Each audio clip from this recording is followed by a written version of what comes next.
The CCS is designed as a new common language which can be used for all players in the whole building environment throughout all phases to communicate about building elements.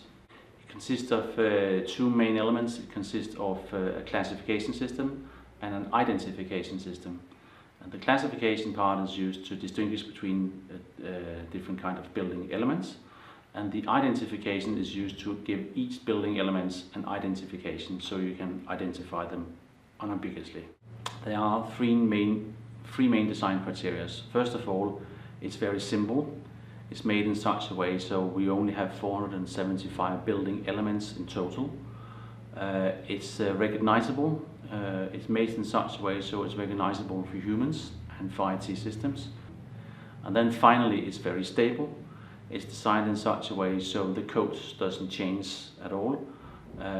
When you have assigned a code for a building element, that code remains to that building element throughout the whole life cycle. You use the classification system to assign a code to the building element once, so you can distinguish all the building elements from one another. And then you use the identification if you have the need to identify each building element individually. Of course, it doesn't make sense to identify bricks in a wall individually, so you can recognize brick from number 1 from brick number 2. That doesn't make sense. But it makes quite good sense to identify, for example, motor number 1 in an insulation system from motor number 2. It also makes a very good sense to identify wall construction number 1 from wall construction number 2 from wall construction number 3, and so on. So you use the identification part to identify the things that you need to identify, and you use the classification part to separate and recognize what kind of objects you're actually talking about.